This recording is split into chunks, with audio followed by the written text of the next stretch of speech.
Good afternoon, everybody. It is Wednesday in Pittsburgh, Pennsylvania. My name is Adam Bittner, assistant sports editor for multimedia at the Pittsburgh Post-Gazette, back for our weekly Penn State sports show, Penn State football show with Seth Engle of the Post-Gazette and the Daily Collegian. Seth, we're talking after a nail-biting Penn State victory on Saturday against Indiana, getting ready for Maryland this week. How are you doing? I'm doing well. Yeah, it's Halloween, and that's fun. Obviously, I'm not trick or treating. Um, but there were some funny costumes this Saturday at Beaver Stadium. There was a guy who dressed up like as Connor Stallions, so they were kind of just like in the stands. I thought that was pretty interesting. Other than that, the student section wasn't too packed, but looking forward to going to Maryland. I think I was there once for my cousin's college graduation when I was a kid, but I've never been to a game there. And I've heard good things about College Park, so looking forward to that. Yeah, it's a good little stadium there on the College Park campus. Fits in really well. I was down there a couple of years ago covering West Virginia. It was a nice trip. They got Chick-fil-A in the press box. You have that to look forward to. Do We're that. going to talk. Yeah, the good stuff. I got a nice little box of waffle fries and a chicken sandwich, and it was good. Cool. I'm looking forward to that. Absolutely. So we are going to talk about Penn State's offense under Mike Yurcich. I think in the whole over his 3 years here at Penn State, and then kind of narrow the focus a little bit to this season, and kind of go through grading, because there's been a lot of debate about how Penn State's offense has looked lately, a little bit turgid. How much is Mike Yurcich to blame? Should we be discussing a possible change of coordinator? We're going to get into all of that in a second. Just wanted to remind you, before we get going too far, that this show is brought to you by Voodoo Brewery and State College. Just in time for the change in weather, the crew at Voodoo Brewing State College, located right off College Avenue at 201 Elmwood Street, has launched their new seasonally inspired line of cocktails, including the crowd favorite Hot Spiked Apple Cider. And that's not all. Beginning in the middle of October, the State College Pub now has opened its new kitchen. The kitchen is now owned and operated by Voodoo Brewing Company and will feature the elevated pub fare made famous at their other Voodoo locations. They will also continue to offer items like the lobster roll and crab cake sandwich that have become synonymous with the State College Pub. So make sure you get down there, check them out. Let's get into this, Seth. Let's talk about Mike Yurcich. Last year, I think the results really were what a lot of Penn State fans were hoping for. It was not exactly that high. You and I have talked about this on the show. It was not the 2016 offense when Trace McSorley was throwing missiles all over the field. I think that's going to be hard for anyone to replicate. When teams are taking Penn State's athletes seriously. But it was a good offense. Nick Singleton, Katron Allen leading the way. You have very solid receivers in Mitchell Tinsley, Parker Washington, making a dangerous passing game. But this year you've seen some struggles with Drew Allar, more of a grinded out type of offense. And then in the past couple of weeks against Ohio State, the biggest game of the year, and then against Indiana, a game that kind of, I think, became one of the biggest of the year for Penn State because of the struggles on both offense and defense. Things have started to bog down. How would you grade Mike Yurcich, I guess, in the whole, and then his work this season as we look toward 2024 a little bit?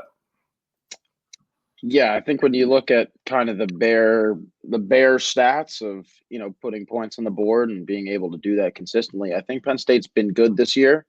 But as Franklin keeps repeating every week, the stats don't really tell the whole story. And I think that's very true with this Penn State offense. I think Drew Allar has shown flashes at times, and I think he's shown potential. And I think, his build definitely puts him in a position to do things that, not many other quarterbacks are able to do. But this year especially, I think the main difference, it's not even a Yurcich thing. It's like you said, it's not having a Parker Washington or even a Mitchell Tinsley. It is that wide receiver core.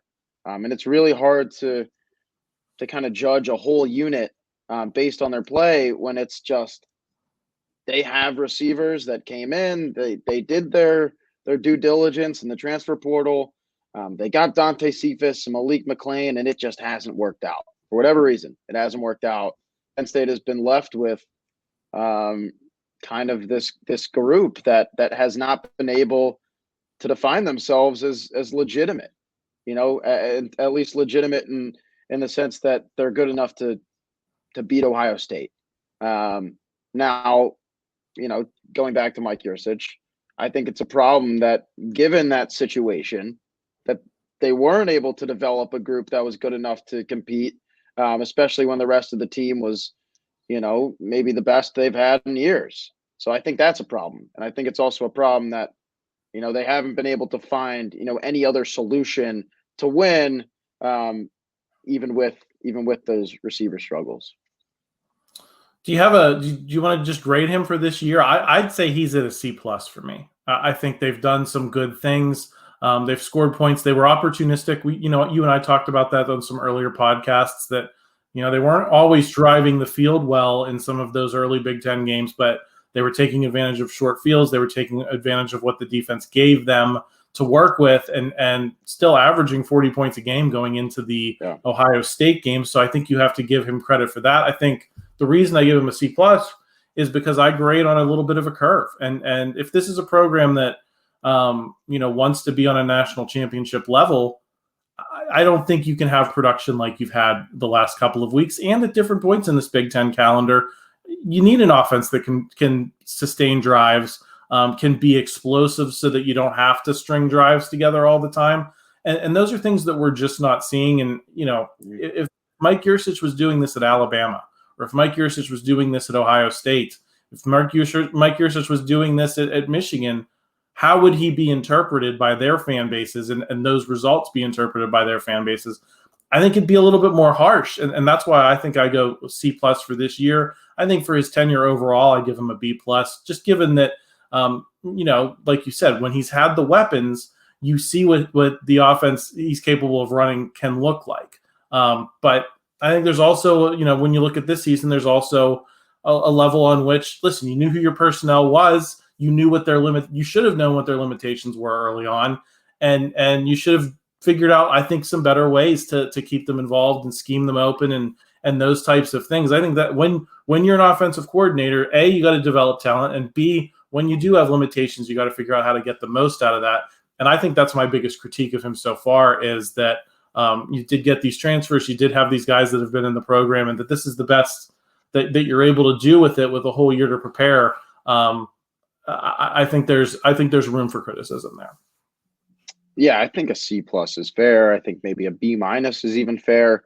You kind of brought up the question of, okay, what if he was this SEC coordinator at a powerhouse school? What if he was at Ohio State or Michigan? How would he kind of be viewed differently? And I think it's interesting to bring that up because I think it actually calls for a much deeper question of Penn State's capabilities. Those schools are loaded with 5-star wide receivers. Like you look at Ohio State, you look at that receiving corps every single year, the talent is always going to be there. There are 3 or 4, maybe even 5 receivers in Ohio State that would be a top 1 or 2 receiver on Penn State right now. And you look down the line, at these other top schools, Alabama's had, tons of NFL talent come through that program. And so is Penn State too. But this year, it's like the luck has run out. The talent is not there. And it's kind of hard. Like I said before, it's hard to judge Mike Yurcich on what he's able to do in his pass offense because that talent is nowhere even remotely close to Ohio State or Michigan or Georgia or Alabama. It's just interesting. And I don't know, people like to say all the time that Franklin is this, genius recruiter. And that's really what he's known for. He's not known for beating the ranked teams and the top 10 teams, but he's known for recruiting well. Why does Penn State not have a great receiving corps? Why are they not bringing in 5-star even a good one? Even a good receiving corps, I think, gets the job done. Penn State's had some guys that are first round, second round NFL draft picks. I don't think you necessarily needed that for this team. You needed 21 points at Ohio State. You didn't need to light the scoreboard up like you have in past years with Ohio State when maybe the defense wasn't as solid as it is this year. You needed 21 points and you couldn't do it. And I think that is where you kind of get to the level of criticism. And I know there's some people out there talking about, should Mike Yurcich be on a hot seat? And I think it very much, Seth, gets back to this. What is Penn State? What is the bar for Penn State? If it's 10-2 and making a New Year's Six bowl, then you look at last season, what Mike Yurcich did. You look what he's done most of this season, you probably say that's good enough and for at least another year. But if you look at it through the lens of, we want to compete for a national championship. I think you could justify making a change based on what you've seen. What say you on that? I would say no. Yeah, I think I look back at Sean Clifford's tenure at Penn State, and I say that's a huge red flag. I don't want to get rid of the offensive coordinator. Mike Yurcich was the man who initially recruited Drew Allar. This was when he was still, I believe he was still down south. I think he was either at Oklahoma State or Texas at the time when him and Drew first got in contact. And this was when Drew was not this high profile kind of QB that he turned out to be, at least in the high school ranks. So they've had a relationship that's, years long. When no one else was believing in Drew Allar, Mike Yurcich was.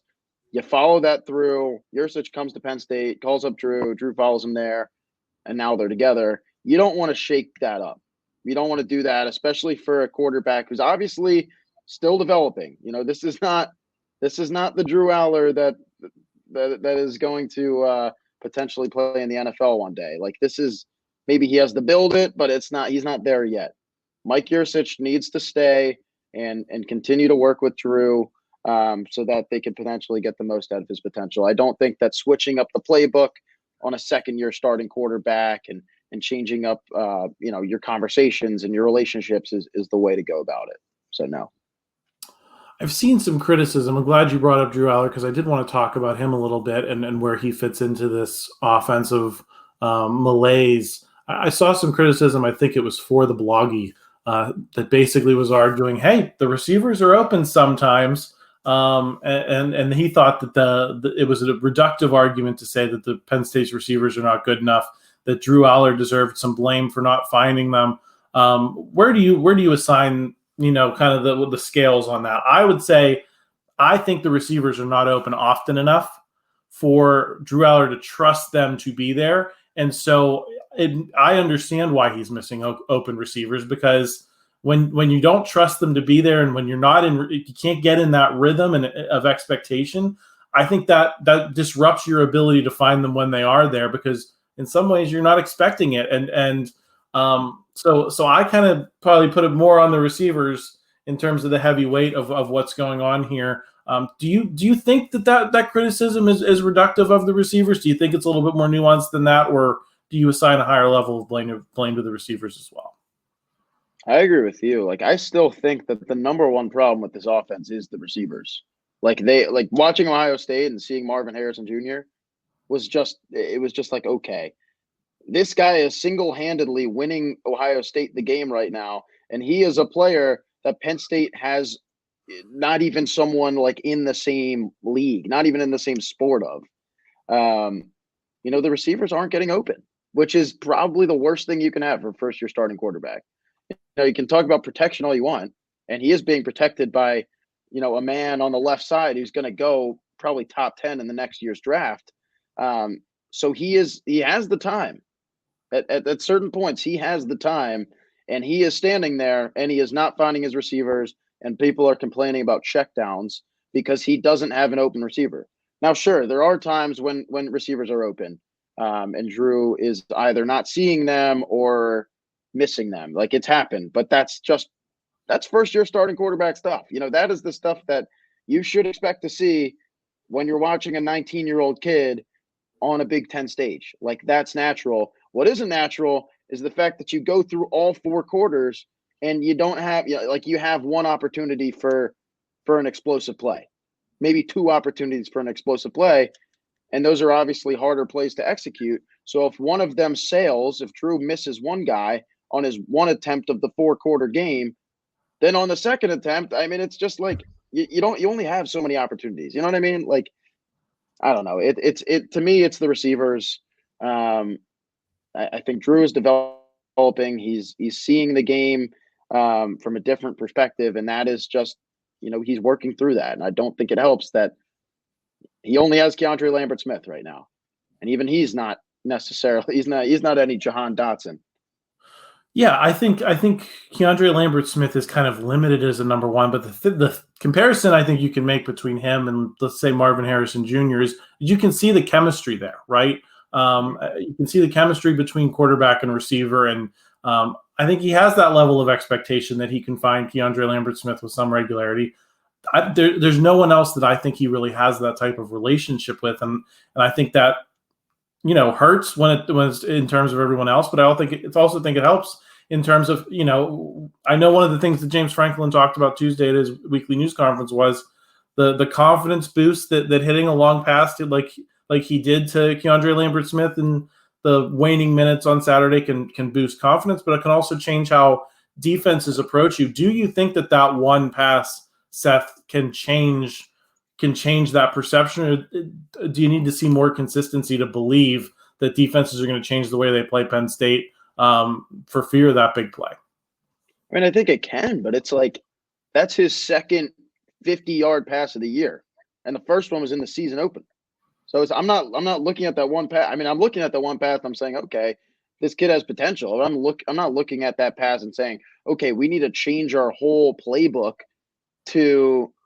for this quarterback who has this massive arm for this explosive offense. That's not what this is. It's been 2 passes of over 50 yards this year, and they were 8 weeks apart. So it's like, I don't know. It hasn't changed too much in my mind. I think I understand what James was saying when he said that. And I think if more of these explosive plays come, if teams continue to defend Penn State like they're lacking explosiveness, which they are, and some holes open up, then defenses might have to start talking. But after Indiana, like Indiana almost had that game. With 5 minutes left, they almost had that game. I'm gonna play Penn State exactly how Indiana played them, because that worked.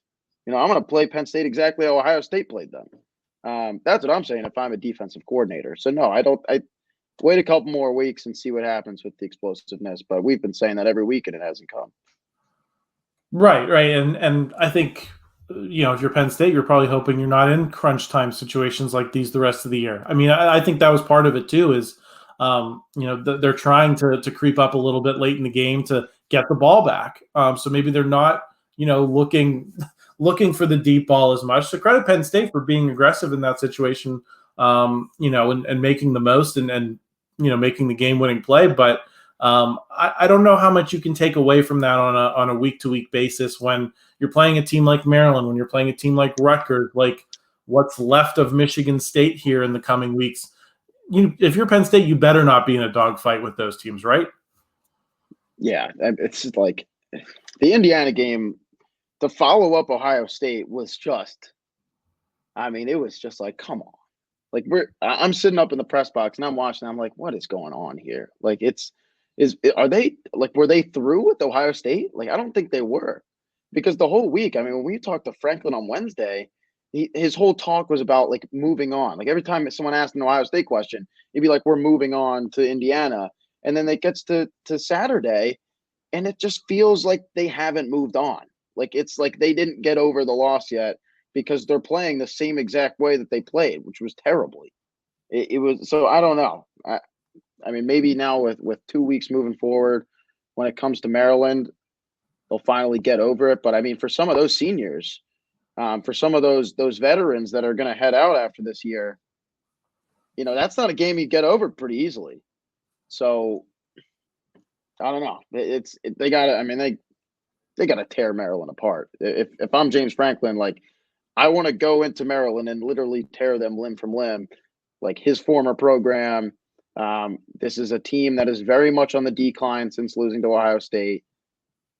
Like they're going to want to show them. So it shouldn't be close. Indiana shouldn't be close, but it was. So, it's really hard to kind of judge what Penn State's going to do here because they're just up in the air. Well, I did want to ask you about Maryland, Seth, because this is a quarterback you and I have liked a lot since the preseason, Taulia Tagovailoa, and especially given the breakdowns we saw from this Penn State defense this past weekend.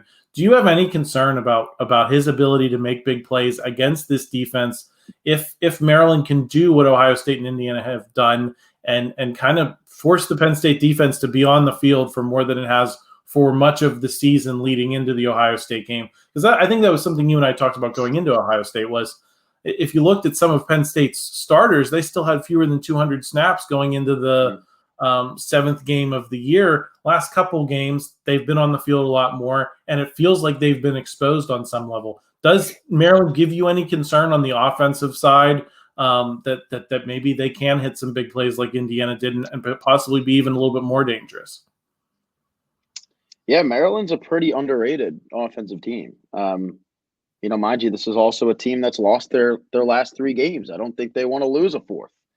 I think Tagovailoa is good, as we've talked about, but I think Penn State's defense is better. For all the concerns I have about Penn State's offense, I am not concerned at all about that defense. Indiana was a game that I think they looked a little sluggish, but 24 points was a season high that they've allowed, which is very impressive. Through 8 games, 24 points is your season high. I'm patting myself on the back if I'm Manny Diaz. But I know they're not satisfied with 24 at all. To a bad Indiana offense, they're not satisfied about that. I think this is going to be a game that they're going to kind of show up hungry and not let the same thing happen on the road, which happened a couple weeks ago at Ohio State. But yeah, I think Tagovailoa is able to do some things. They scared Ohio State. They looked better against Ohio State than Penn State did. So I think they're able to do some things. And I think, they have a decent run game too. I think Roman Hemby is all right. But Penn State's been able to lock down the run this year, even against Ohio State. And, so we'll kind of see what happens. But I am pretty confident in that Penn State defense. Yeah, I kind of like this to be I don't want to say a similar game to Indiana. I think what made the Indiana game bad was not so much that they came out of the gates flat a little bit. Instead, they didn't pull away later. And I think I would not be surprised to see Maryland, hit a few big plays, score some points, kind of do what they did to Ohio State, which was, they stayed with Ohio State. They scored enough points to stay in that game until late. And then Ohio State pulled away because they were just the better team. I could see something similar happening here where it's maybe a one possession game deep into the third quarter. And then, Penn State really starts to turn it on. I think the key for Penn State is don't make the mistakes, specifically that interception that Drew Allar threw that keep the door open for Maryland. I think when that time comes, you have to see them be able to close the door. Seth, got a couple more questions before I let you go. Number one, Penn State appears to have lost out on the number 1 recruit in Pennsylvania this year. Zahir Mathis narrowed his group of schools he's choosing from to 5, and Penn State wasn't in that. And anything can happen in the recruiting world. A lot of things can change between now and signing day. You never really know what to expect, but it appears Penn State is going to lose out on the top in-state recruits. When you and I are talking about this gap to Ohio State, is this not kind of one of the – and Ohio State is in that top 5. Is this not one of the things you bring up when you see the difference between Ohio State and Penn State, is that Ohio State, wins these battles and gets their in-state guys, and Penn State sometimes does not, and then that's the difference between, being a great team and an elite team, as James Franklin likes to say. Yeah, it is. You hit it right on the nail there. Like, that is Marvin Harrison Jr. He's from Philadelphia. He didn't go to Penn State. Kyle McCord is from Philadelphia. He was Marvin Harrison Jr.'s teammate. He didn't go to Penn State. Julian Fleming, in-state guy. People thought he was going to go to Penn State. He went to Ohio State. Zahir Mathis is now, this 5-star, top 100 prospect for 2025, and he's not even putting Penn State in his top 5. And he's putting Ohio State in there. That's a concern. That is a concern to me, especially when Penn State was just beginning to build that base at Imhotep. The Philadelphia powerhouse that they really hadn't recruited too well at. In recent years, they brought in 2 commits in 2024 into Sear Denmark and Kenny Woseley. So, once you start building that, you start to think, okay, well, maybe some of these more high-profile Philly kids are going to start coming. And this is a Penn State defensive line, I should say, that's led by a Northeast Philly grad in Deion Barnes. And still, Zahir Mathis is not, it doesn't look like he's trending to Penn State. There's obviously, like you said, there's still time, but top 5, that's we're not even talking about a commitment here. We're talking about this is a top 5. He's going to narrow that down again to 3, and then he's going to make his commitment. And Penn State got left out at 5. How do you change that paradigm, Seth? How do you start getting these guys that make the difference at the national championship level? Is it a matter of NIL? As we look forward into this new world, is it a matter of sometimes you've just got to beat Ohio State so that the recruits can see it and say, okay, I can imagine, Penn State being what they claim to be. Is it a combination of those things? How do you size that up as how you close that gap in recruiting, on a year-to-year basis? Well, I thought that when they hired Deion Barnes, it was going to help a lot, because Philly is the main kind of, I guess, section of the country that you need to lock up if you're Penn State. It's the biggest city near you. There's a ton of talent.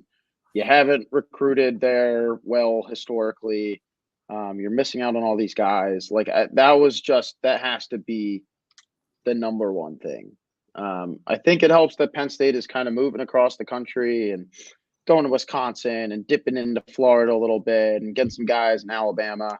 But Franklin says it all the time. The best in state stay in state. Like, that is his mentality, and they've done well everywhere else except for Philadelphia, which is cream of the crop. That's where everyone is. That's where you got to get your guys, and they just have not done that consistently. Even when it's looked at times that, I don't know, they're building that, but I don't know whether it's NIL or whatever. I don't know exactly what it is, because it seems like it's a Philly thing. It's working everywhere else except for where it matters most. So I'm not sure. Right. And I wonder, if there are any lessons that can be learned from Terry Smith, because you want to talk about the other big metro in the state that, listen, the WPIAL is not what it used to be. It does not power Penn State in the same way that it did, in the 80s and the Joe Paterno days. The population decline has taken its toll, but Penn State has still gotten some really good guys out of Pittsburgh, and especially lately, Terry Smith has really locked up and kind of denied a guy we're going to talk about in a second, Pat Narduzzi, those Pittsburgh guys that he wants to keep, not just in state, but in region. I wonder if there are some lessons to be learned that you can apply in Philadelphia from what Terry Smith has done, in Pittsburgh. I did want to bring up Pat Narduzzi, though, because it seemed like James Franklin took a not-so-subtle dig at the Pitt coach today. He was asked about criticism and how he handles it to not shake things up in the locker room. And he basically said, I'm mindful of that, and some coaches do that better than others. The subtext being that after Pitt got its doors blown off by Notre Dame this past week, Pat Narduzzi basically said, and this was not the full quote, but check that out on Post-Gazette.com. But he used the word, we could use some better players than the guys that we've got. And that started a little bit of a revolt from Pitt players on social media. Were you surprised to see James Franklin punching down a little bit today at Pat Narduzzi, or do you think he smells a little bit of blood in the water with the season Pitt's having, and sees an opportunity to kind of really bury Narduzzi in this recruiting cycle? Well, when he started his tangent today, kind of about answering questions and the way that he does it and the way he handles press conferences, I wasn't really caught off guard, because he had talked about the same exact thing on Wednesday. Like, he had mentioned this before the whole Pat Narduzzi thing happened. He had already talked about this thing.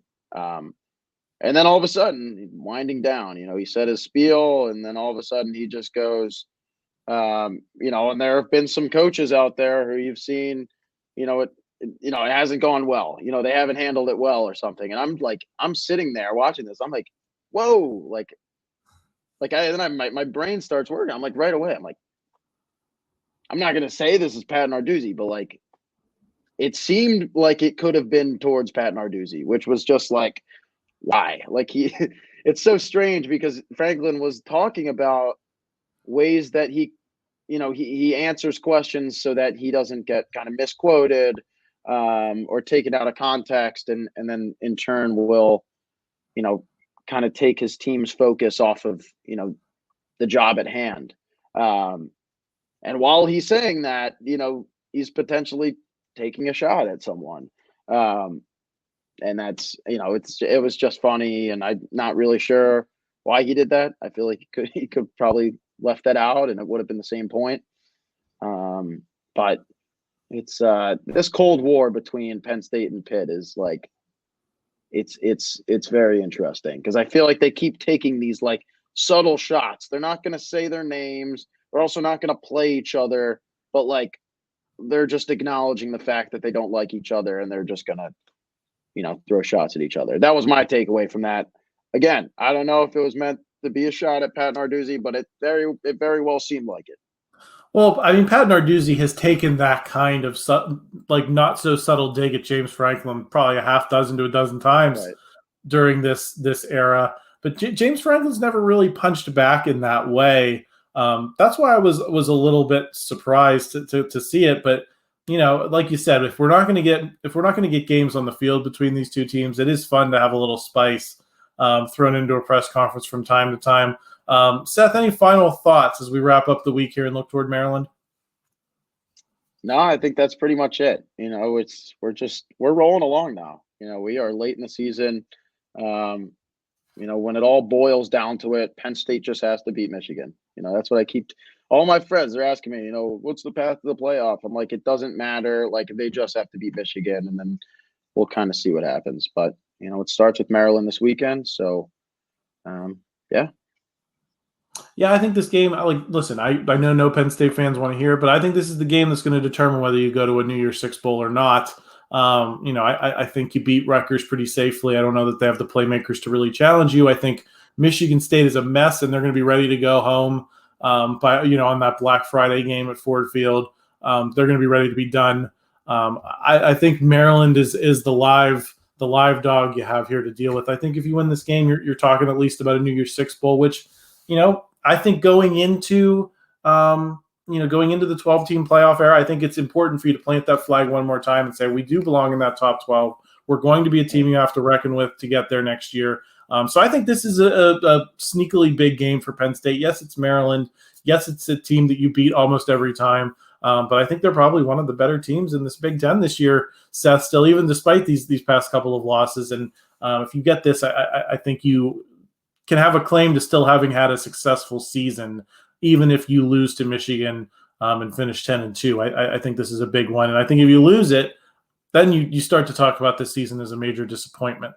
So I think it's a big game. So thanks for talking to me, Seth. We will talk to you again next week. You'll be on here Saturday after the Maryland game, offering your take as well. So make sure you're signed up to the Post-Gazette Sports Now YouTube channel. Subscribe. Please like this if you enjoyed it. Help us out in the YouTube algorithm. And also keep in mind Christopher Carter on the North Shore Drive earlier today. A lot more Steelers Titans talk leading into the Thursday night game, so check that all out as well. I'm going to sign off from there. We'll talk to you all soon. Thank you for checking out this content from Post-Gazette Sports. If you enjoyed the video, please like it and subscribe to our YouTube channel. Check out our Apple Podcast channel for more podcast content. Click below for a special deal of 99 cents for a 3-month subscription to the Pittsburgh Post-Gazette.